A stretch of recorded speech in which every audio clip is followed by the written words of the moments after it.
So in case the boxes behind me didn't give it away, I am moving. My wife and I have sold our house here in the Toronto area, and in about a month's time, we're going to be moving to a bigger place, further away from the city, but more room to grow, more room for the dog in the backyard, bigger space. So that is all very exciting, and I'm very much looking forward to getting all this stuff from my current office into a new office, getting it set up.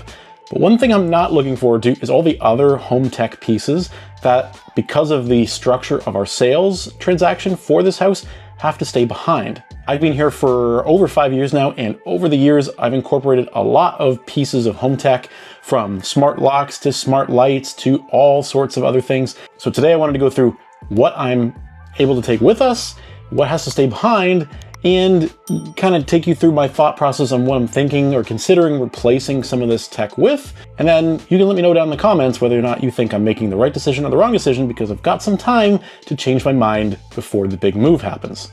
First, the August lock. The first piece of home tech, when you come in the front door, we have an August lock. I've owned several generations of August locks over the years now. I've never really had an issue with them, and I've really liked using them. The primary reason I always leave them behind when I move is because they're not the easiest piece of home tech to install. It's not like a Philips Hue light bulb, which I will talk about in a moment. You have to physically remove your door lock and install the August lock in its place. So it's staying behind. I haven't really decided what I want to replace it with, whether it's another August lock or something else in the space. The primary reason I'm considering moving away from August is because, at least in this house over the years, I found that the automatic unlock function, which is one of the most clutch things in a smart door unlocking system, or smart lock system, is just not very reliable. I walk up to it and sometimes it can be 30 seconds, 45 seconds before it unlocks. I never had this problem with the last generation in my old place. This is like just a problem with this particular version, the latest version of the August lock. And it's a bit of a stumper, and I've tried a bunch of different troubleshooting steps and changed out the batteries for ones that are more reliable or a higher end battery. Nothing seems to have changed things.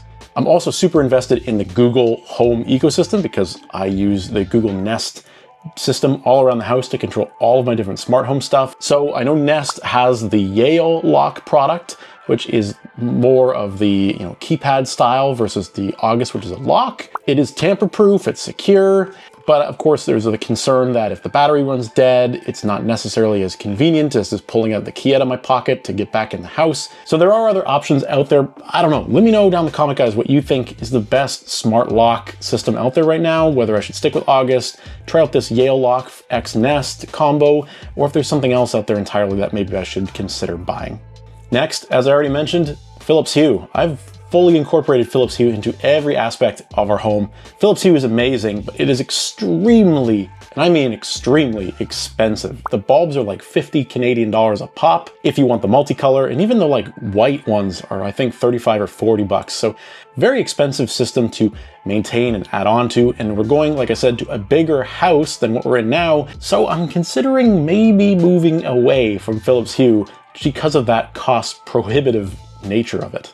I think the replacement light system that I'm gravitating towards, at least at this point, and let me know what you guys think again down below of this, but I think the Govee lights might be the way that I go. I'm looking at 4-packs are like $59, so like significantly cheaper to get a whole room lit up and set up on Govee than Philips Hue. Again, I'm not sure if this is the right decision or if I'll just bite the bullet and continue with Philips Hue.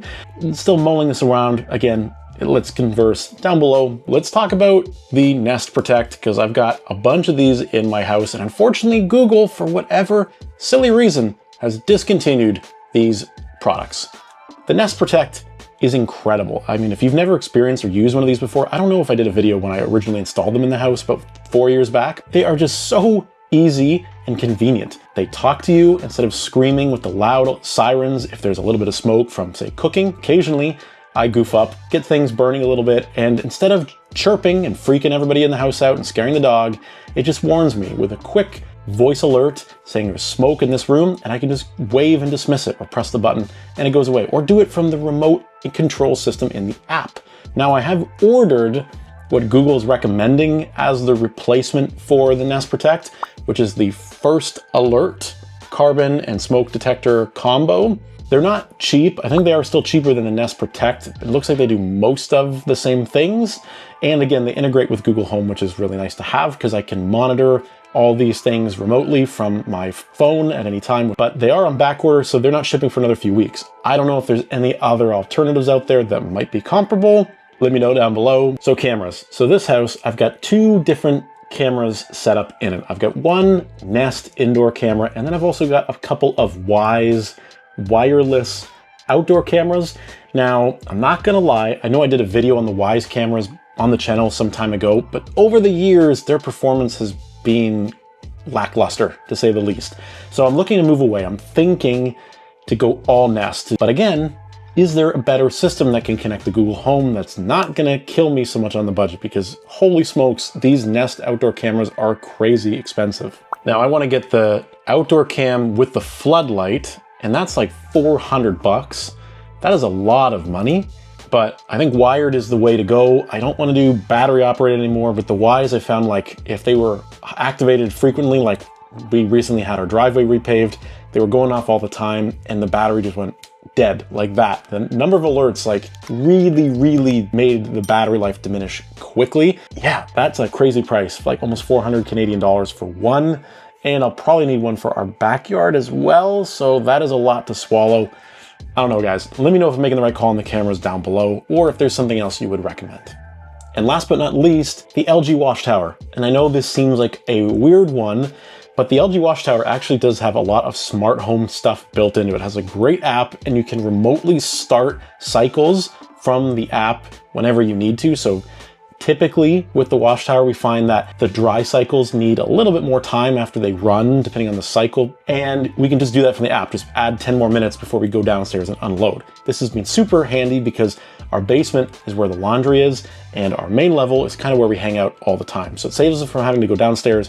And unfortunately, the place we're moving to does not have the Wash Tower, and it doesn't even really have like newer washer dryers. So we're still contemplating whether or not we want to replace them immediately or wait for them to just die and replace them as we need to. And again, I know it sounds silly, but the efficiency that this gives us and the flexibility to not have to go up and down the stairs is really nice. And if you've got the Wash Tower and you use this function as well, you might agree with me. I think the majority of people are probably judging me at this point in the video, but hey, it is what it is. The big problem with the Wash Tower is it is pretty darn expensive, like 2,000 to 3,000 Canadian dollars as of the time of this video, depending on where you're located, the special offers, which finish you want to choose. It is a pricey unit, but it's been phenomenal to use. The smart tech capabilities are really nice. I really wanted the Wash Tower when we renovated our laundry room. It was like the #1 thing on my list of terms of appliances that I wanted to get, and I got it, and I've loved it for the past couple years. It will be hard to part with it. But that is all of the smart home tech I have to leave behind, I want to replace, or that I am getting for our new home. Let me know down in the comments, as I said, what you think of all of these choices, or if there's better options out there. Really looking forward to hearing your thoughts and feedback before we make this move and we pour a bunch of money into maybe the wrong choices. Thank you for watching, and we'll see you guys again soon in the next video.